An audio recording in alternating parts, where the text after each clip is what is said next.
So I wanted to share with you a really cool book. Um, this is basically a book recommendations episode, a little bit informally. Um, and as is habit with all of my episodes of book recommendations, I'm going to give you a little reading from it a little bit later.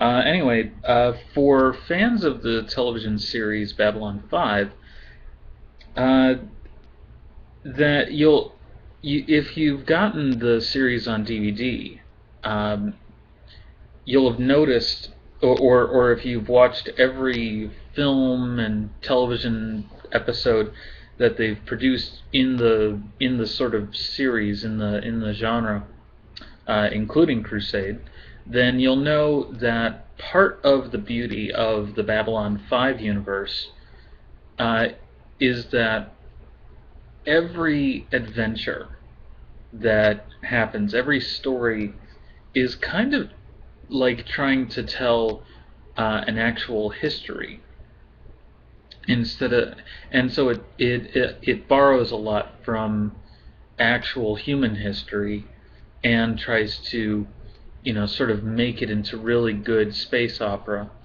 and at the same time tries to kind of put it in a good way for a decent a decent show. And when I first watched it, I was very hit or miss on Babylon 5 because it was hard to kind of pin it down and say exactly where it fit as a show, because it wasn't quite like anything you'd seen elsewhere. It was the first show to feature computer graphics exclusively for their outside special effects. Um, no models, basically. Um, and that then meant that when you had actors shown interacting with this world, this space world, or on alien planets, you had to have a fair amount of blue screen or green screening. And it's amazing how well they actually made it work. Now, a lot of people try and cite, including myself, try and cite Sky Captain and the World of Tomorrow as being like the first film where you had completely artificial environments, minimal sets. But really, that's kind of the downfall of good cinema, because the actors aren't really acting with anything. They're just on a green screen and they're pretending that there's something there. I think part of the beauty of Babylon 5 was that you would have actual physical sets that they would be on, but rather than using, say, a matte painting, they would essentially have a digital matte painting. And there's only a couple of examples where they couldn't do that with every episode, and the exteriors outside of, say, Sheridan's office looked like a painting, or the exteriors outside of a lot of different people's quarters looked like paintings. Uh, and really, it was considered very rare on the show where you would actually have someone's quarters where they actually even had a window. Um, the green space, the limited amount of green space that they had on the station was supposed to be resigned mostly for businesses, and really they were clearly trying to use it for maximum effect. And what's interesting is that if you ever read the I believe it's Arthur C. Clarke books in the Rama series, uh, you have a wonderful uh, you have a wonderful insight into what they look at with the space station Babylon 5. There seems to be a very clear influence.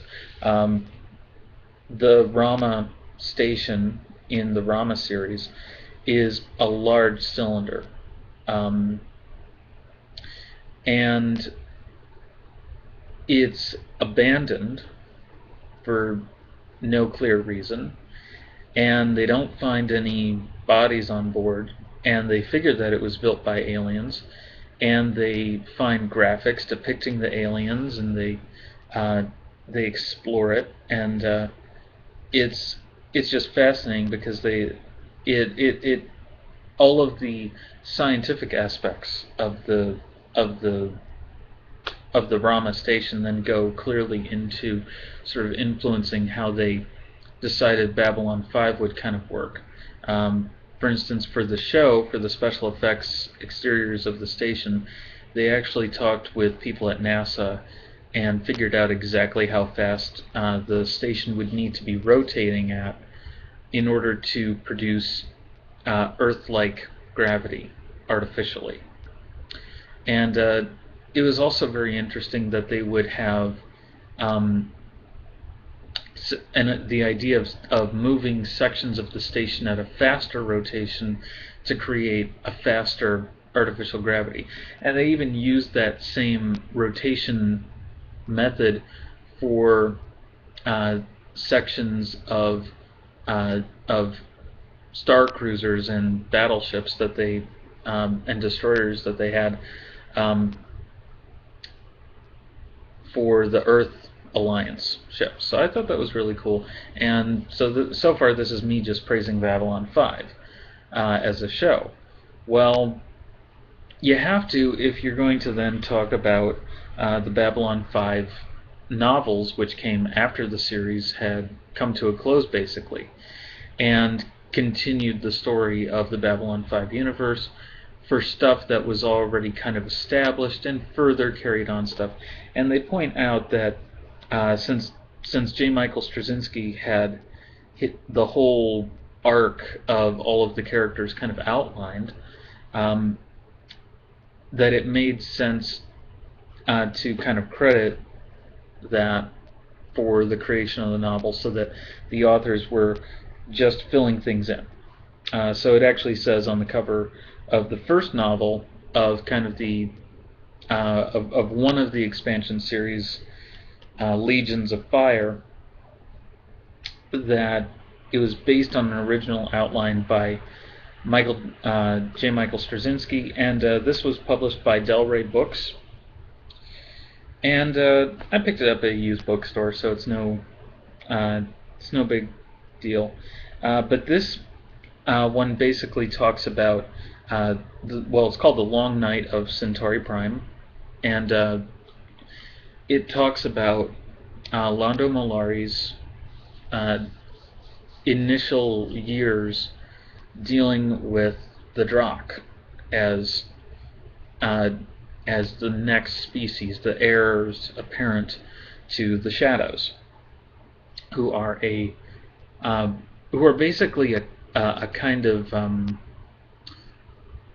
okay, you know how on the internet you have trolls? The Shadows are basically trolls. They basically they use the metaphor of kicking over ant hills so that the ants will rebuild, and the ones that don't survive were too weak to be saved anyway. So I don't really obviously the Shadows represent a very destructive insect-like nature to their approach to things, and their approach to evolution, where you treat the races and the people and the individuals as if they don't matter because they function in a hive mind kind of colony thing. And so the Drakh function very much in the same way, and that's kind of the point of their whole deal.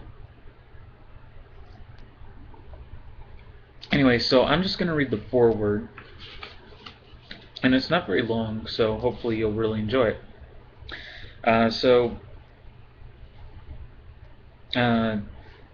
Anyway, so the prologue. The Drakh felt sorry for him. Londo Mollari would have been surprised to learn that such considerations went through the Drakh's mind. Had the Drakh's sentiments been relayed to him, he would have been even more surprised to learn precisely why the Drakh felt sorry for him. But he did not know, so he faced the Drac with his jaw set, his shoulders squared, obviously doing everything within his ability to look cool and confident in the moment when his keeper would bond with him. The Drac, however, could already sense the accelerated heartbeats, the forced steadiness of the breathing, the general signs of rising panic, which Londo was pushing back by sheer force of will. All of this was clear to the Drac, for the bond upon which he and Londo would operate was already beginning to form on a subliminal level. His name was Shiv Kala, and he was a hero. At least that was how the other Drac tended to speak of him, in whispers, or when they communed in silence, having abandoned the need for verbal speech. Among the Drac there was none more brave, more diligent, more pure in his vision of what the universe should be, nor was there any who was more sympathetic to his fellow creatures. This was what served to make Shiv Kala so effective, so pure, and so ruthless. He knew that in order to accomplish what was best for the galaxy, he had to be willing to hurt, terrify, even kill if necessary. Anything would be justified as long as he never lost sight of the common good. Shiv Kala loved the common man. He made the common touch, and yet he had the common touch, and yet he had also been highly regarded by the shadows, with equal facility and consistent equanimity. Shiv Kala was able to walk amid the mundanity and yet move among the gods. He treated the gods as mundanes, and the mundanes as divine. All were equal, all were of a piece, and Shiv Kala could see all, understand all, and love all. He loved the cries of creatures at birth, and when he wrapped his hands around the throat of a creature he was sending to its death, he could glory in its scream as well. He was one of the most soft-spoken of the Drac, and his mouth was pulled back in an almost perpetual smile, or at least that was how it was perceived by others. That wasn't how Londo Mollari, imminent emperor of the great Centauri Republic, perceived him now. That much Shiv Kala could tell, even without the tentative connection that already existed between them. In all likelihood, Londo looked at that curious rictus of a smile, and saw the satisfied grin of a predator about to descend on its prey. He did not know, he did not understand, but Shiv Kala understood and forgave, for such was his way. The Keeper was stirring within him. Londo would never have known it, but the Keeper was fearful too. Shiv Kala could sense that as well. This Keeper was relatively newborn, spawned from its techno-nest mere days before. Shiv Kala had attended to this one personally, for he knew of the great fate and responsibility that awaited it. When the Keeper had opened its single eye for the first time, blinked furiously against the light, it had been Shiv Kala's face into which it had gazed. It hadn't been able to see clearly, of course. Shiv Kala had appeared as a hazy image at first, but full vision hadn't taken long to develop. The Keeper had been born with a high degree of self-awareness, but no certainty as to what its purpose was in the broader scheme of nature. Its tendrils, mere stubs upon birth, had flickered around aimlessly, momentarily brushing against its parent, but the parent, as was always the case with Keepers, was already a small, blackened husk. It had no soft thoughts to offer, no guidance to give as the offspring tried to determine just what it was doing and how it was supposed to do it. "Calmly, little one," Shiv Kala had whispered, extending a gray and scaly finger. The Keeper had tried to wrap its tendrils around the finger, and Shiv Kala had gently lifted it from its techno-nest. When he had drawn aside his robe and placed the newborn Keeper against his chest, operating on instinct, the Keeper had sought nourishment there, and had found it. Shiv Kala had trembled slightly and let out a deep, fulfilled sigh as the Keeper burrowed in, sucking and drawing sustenance from Shiv Kala's very essence. In doing so, the Keeper had burrowed not only into Shiv Kala's soul, but into the Drac entire. Shiv Kala would always have a special status with this particular Keeper, would always be the most sensitive to its needs, wants, and knowledge, and the Keeper, now that it was attuned, would be able to commune with any of the Draken Tyre at any given moment. A magnificent creature, the Keeper. It had nursed within Shiv-Kala and had grown to maturity within 3 days. Now it was ready to assume its most important job. Yet as prepared as it was to do so, inasmuch as its nature suited it for the task, when Shiv-Kala opened his vest to extract it from its nourishing pouch, he was amused to discover that the Keeper likewise was apprehensive. "What troubles you, little one?" Shiv-Kala inquired. Across from him, a few feet away, Londo Mollari was in the process of removing his coat and loosening the collar of his shirt. "He is very dark. He is very fearsome," the Keeper replied. "What if I do not keep him properly? What if I fail in my task? Can I not stay with you in my pouch in the warmth?" "No, little one," Shiv-Kala replied gently. "We all serve the needs of the universe. We all do our part. In that way I am no different than you, and you are no different than he. He will not, cannot hurt you. See how he fears you, even now. Reach out. You can taste his fear." "Yes," the Keeper said after a moment, "it is there. He is afraid of me. How odd! I am so small and he is so huge. Why should he fear me?" "Because he does not understand you. You will explain yourself to him. You will make him realize what is to be done. He thinks you will control him, always. He does not understand that we will not deprive him of free will. He does not understand that you will simply monitor our mutual interests. You will not force him toward what he must do. You will simply help us to guide him away from what he must not do. He fears not being alone." "That is strangest of all," said the Keeper. "The one time I felt any fear was when I was alone in my nest. Why would anyone or anything desire to be alone?" "He does not know what he desires. He has lost his way. He moved toward us, but then moved away, then toward and away again. He is without guidance. You will guide him." "But he has done terrible things," the Keeper said with trepidation. "He destroyed many shadows. Terrible, terrible." "Yes, very terrible. But he did so because he was ignorant. Now he shall learn, and you shall help teach him, as will I. Go to him. See how he fears you. See how he needs you. Go to him so that he may start his new life." "I will miss you, Shiv-Kala." "You will not, little one. You will be with me always."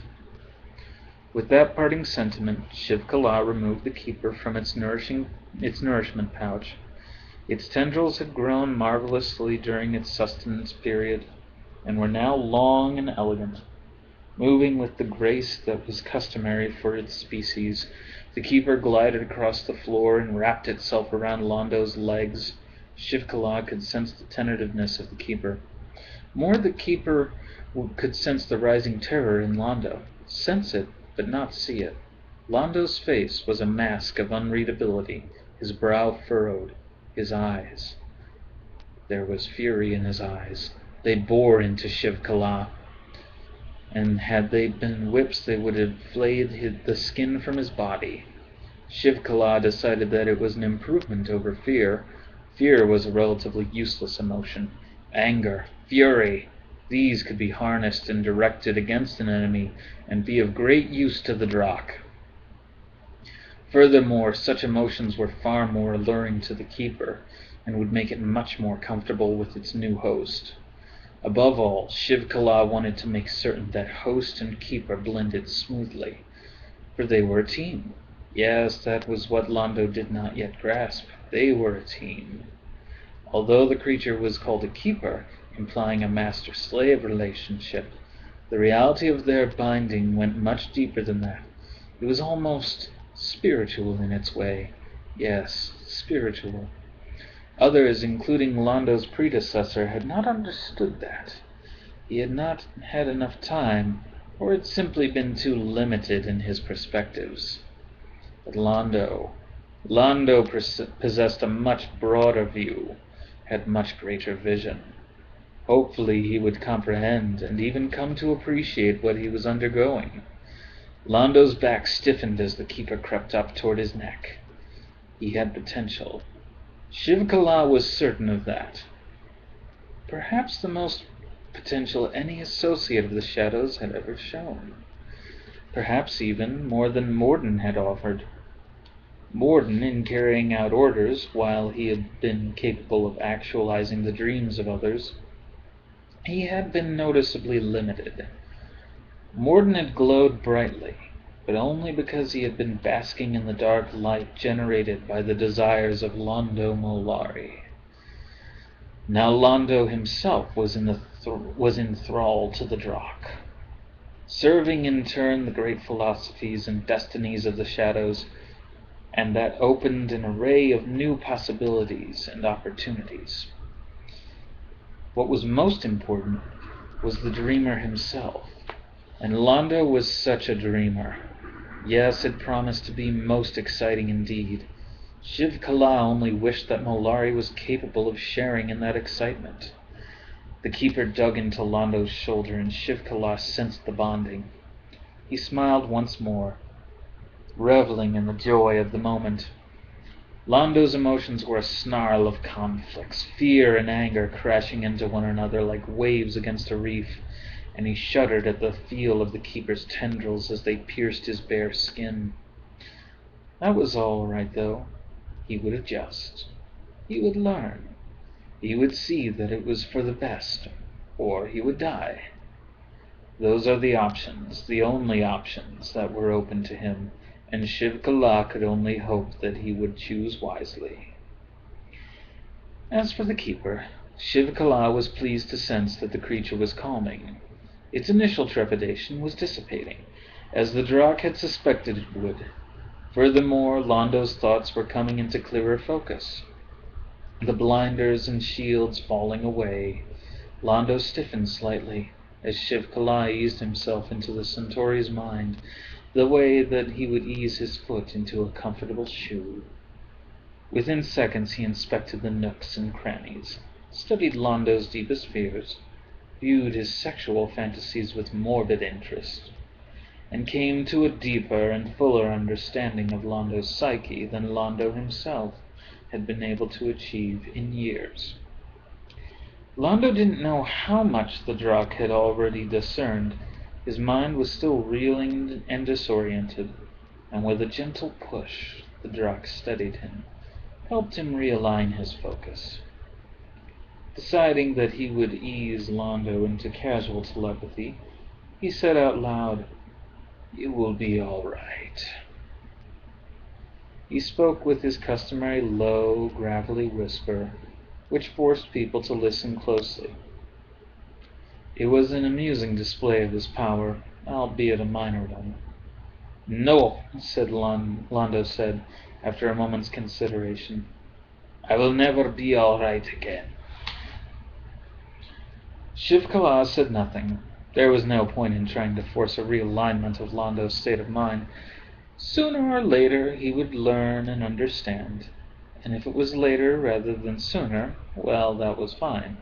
The Drakentire had great and impressive plans, long-term goals that spanned decades. The instant comprehension, understanding, and cooperation of a single Centauri, Emperor or no, simply was not necessary.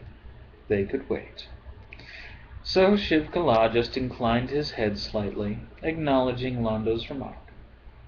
Londo tried to sneak a glance at the keeper, but then looked away. Instead, he started buttoning his shirt, pulling his vest and coat back on. "It does not matter in any event," he said after a moment, "whether I am all right. It is my people that matter now. It is Centauri Prime. Only Centauri Prime. You will rebuild. We will help," said the Drakh. Londo laughed bitterly at that. "Unless, of course, you choose to blow millions of my people to pieces with your fusion bombs." My accent is terrible, I'm sorry. "If we do, it will be because you have chosen that path for us." "Semantics," Londo said contemptuously. "You act as if I have free will." You do. I'm sorry. You do. One choice is no choice. The shadows you killed when you destroyed their island. They had no choice in their fate, Shiv-Kala said. You do. Do not abuse it, lest we give you as much choice as you gave the shadows. Londo said nothing to that, merely glowering as he buttoned his coat. Well, he said briskly, we should begin this sham, eh? This sham of leadership? I, as Emperor, with you guiding my every move. No, Shiv-Kala shook his head ever so slightly. Everything he did with minimal effort. Not every move. Simply keep in mind our goals. And our goals would be? Our goals are your goals. That is all you need remember. You will address the populace. They will be angry. Focus that anger upon Sheridan, upon the Alliance. Why? What purpose would that serve? Shiv-Kala's skeletal smile widened ever so slightly. The Alliance is the light. Let your people look at it in anger, so that they will be blind to the shadows around them. As always, Shiv-Kala spoke in a low, sibilant tone of voice. Then, ever so slightly, he bowed and thawed at Londo. Good day to you, Emperor Mollari. Londo jumped slightly at that, clearly not expecting it. Reflexively, he looked around, as if trying to figure out where the voice had come from, and then he looked at the Drakh. His lips drew back in anger, and he snarled, Stay out of my head! But the Drakh shook his head, and with that same damnable smile, thought at Londo, We will always be there. Then he extended a hand to Mollari. He did so as a symbolic gesture, for he did not truly expect Londo to take it, and Londo did not. Instead, he stared at the hand as if it were dried excrement. Shiv-Kala then stepped back and allowed the shadows of the early evening to swallow him up. In a way, it felt as if he were returning home. And that's the prologue to Legions of Fire, The Long Night of Centauri Prime.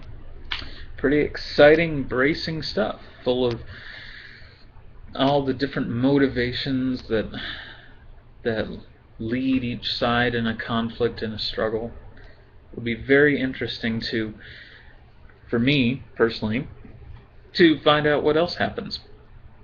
Personally, like I indicated, I'm a huge fan of Babylon 5. And this is the first chance I'm getting to take a crack at the novels. They aren't that expensive if you pick them up used, and most of them are picked up used now. And there are several to read in an ongoing series. The book continues with 2262 to 2264, and that's just part 1 of book 1. So it'll be really fascinating to look at it. And the rest of the book, the entire book, is 280 pages, well, minus the prologue, so about 272 pages. And so that's a good length novel to read, and not a bad one, as not a bad intro. Kind of takes you from where you were at one particular scene in, I believe, what is a scene from season 4. Yeah, it's like the end of season 4. Then season 5 kind of closes out the show, and the whole idea there is that you have this wonderful kind of ending to where the original people who were there for years are kind of leaving it, all the hands that they're leaving it in. The new Narn ambassador, the new Centauri ambassador, the new doctor, the new station commander, the new security person, and everything. And then when you look at that, and then look at years later when the station is finally retired, it's really fascinating and really interesting. And I think that it was one of the most amazing and respectful send-offs that they've ever done to a cast in a show like that. And then they have this fast streaming thing where they have pictures of all the different production people in the show, making it as if it were a documentary, a historical documentary with reenactments. So it's really cool, actually, as a series, if you ever check it out. And it's one of those ones that hasn't quite had the budget behind it. It never quite had the big studio support. It was always a bit of an independent production that then just kind of got carried by the producer to produce the show, and then distributed by Warner Brothers. And then Warner Brothers still has rights to the show. And unfortunately, they didn't really carry Crusade as a series, and it didn't quite hold up as a series because it ended up feeling a bit too much like they were just milking it. And I think another problem with Crusade was that you had too many archetypal characters, so it felt too much like a fantasy show. The commander was a paladin. A paladin, basically, or a knight of some kind, and they had a thief. They had what was it? Some kind of private businessman who was basically a shyster, some kind of traitor type person, and then they actually had a mage. And it would have been better, I think, if they had actually gone into the Psychor wars, the telepath wars, which were hinted at and I believe actually carried out in novels of various kinds. And so to me it's just interesting that they actually had all this wonderful material and they continued it, and they got some good authors and writers to work at it and write stuff. And the dialogue there in the prologue was mostly description and kind of motives of the characters, if you look at it, and you're actually introduced to it by looking at the motives of someone that up until now you've accepted as a bad guy, but to him and his people, they aren't bad. To them, they're the cause for good. They're the virtuous ones. It's just that they serve a different master. They serve different virtues that from our perspective we don't abide by.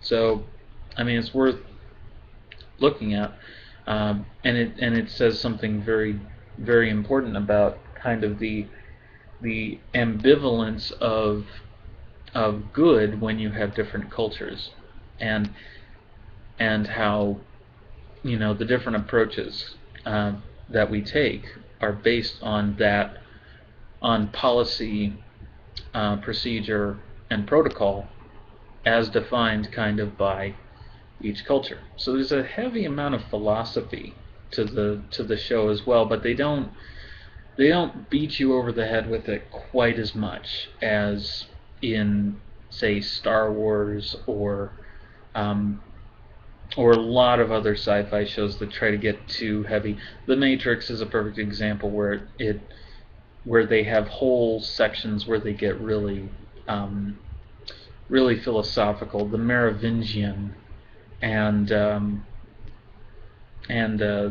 Architect and the Oracle and all those other pretentious characters, where the Matrix kind of just was getting a little bit tiresome at that point. Personally, I can't stand the Merovingian. He took his name from a dynasty, from a post-Roman medieval dynasty. Yeah, that's where the name comes from. It's from a post-Roman medieval dynasty, I believe, based in Old Gaul, which is France, I want to say. And yeah, that's where it's from. It's from pre-Charlemagne. It's a pre-Charlemagne dynasty. It's just like fantastic, so they gave him this pretentious sounding name that doesn't really mean very much, other than just he's a program that has risen to power and influence. I'm just like, ugh, can't stand it. Anyway, so fortunately you don't tend to have characters quite like that in the Babylon 5 universe. You did in Crusade was good on some levels and such a fail on others, because it tried to be kind of like Star Trek with the away missions and the mysteries that they would encounter, and they were on a quest for a cure to the Drakh plague, and so it had a clear end goal, and it was clearly like Babylon 5 supposed to end after 5 seasons, but it didn't seem as tightly written, where the adventures led you somewhere, and where there were subplots and story arcs that were carrying over. Even if you had different adventures from episode to episode, you had they were all building in like puzzle pieces to a bigger picture, and those episodes were kind of meant to do that. So yeah, in all of the Babylon 5 episodes, that's what you get, and that's why I consider those episodes to be a little bit better than what you see on Deep Space Nine, where it kind of took the same route, but it was Star Trek because they basically took all of Straczynski's notes that he used for the pitch and just adapted them to Star Trek without his permission.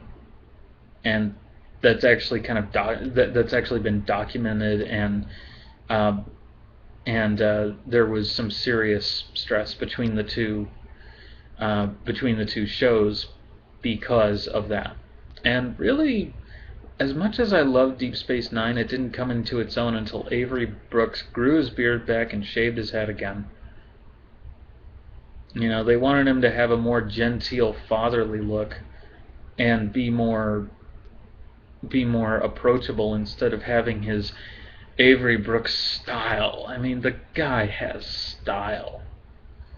So I mean, but getting away from that, you look at the different characters in Babylon 5 and everything. You even have the common name of Dukat, Gul Dukat, and Dukat as a figure in the Minbari. So they didn't even bother really changing that name at all. They kept it, and they just made it a different character, because, yeah. I just have huge problems with the fact that they had to go and rip off of Babylon 5 in order to actually come up with a good follow-up series to Next Generation. And then, what do we get after that? Voyager and Enterprise, both of which sucked. I mean, they sucked. I couldn't believe how badly they sucked. They sucked so hard. They were so bad. Both of them. At least with Enterprise, they tried to have the overreaching story arcs, and they tried to do it a little bit better. But it felt like watching Crusade, just with astronauts instead of in an unestablished Star Trek thing by being a prequel series. Ugh. And then they had to go back and rehash everything and give little winks to the fans. Be like, this is where this got started. Wink, wink. It's just like, oh, so stupid. I really wish that Harry S. Plunkett or Nostalgia Critic would review Enterprise and just rip it for shit, because I can't stand Enterprise at all. I've gone back and watched a few episodes, and some of them are actually enjoyable. So I can give them that much credit, especially as they get towards the end. The episodes get a little bit more enjoyable, but part of the problem was that you had to have seen the previous episodes in order to know what the heck was happening in the later episodes, instead of just having like a long movie of it. Make it like a 2-hour event. You're gonna get attendance, you're gonna get viewers, but no, they didn't do that. They had to make it a multi-part episode, and it was impossible to follow so many of them. There's nothing wrong with having a pilot that's a movie. That's what Babylon 5 did with The Gathering. It was a pilot movie. It's not featured in the DVDs of the series, but it was the actual pilot. And it's unfortunate that you don't get it in the DVDs of the television series, because it would be so good. But no, it's just an intro, and you don't really need it in order to appreciate the rest of the series. So, but really, if you're gonna watch Babylon 5, a wonderful film to see is In the Beginning, which tells you all about the beginning of all these characters that you meet. And it's really wonderful. It's enjoyable. It was made after the series came to a close, but it's actually not that bad. I mean, and really, if you're going to look at an absolute failed Babylon 5 spin-off, Crusade was nowhere near as bad as Legend of the Rangers in terms of its reception, but Legend of the Rangers was not that bad. I think it actually had better characters and a potential for a better story arc, but for some reason it just didn't work. I don't know. Anyway, so I'm going to wrap it up. Thanks for watching. Take care. Bye-bye.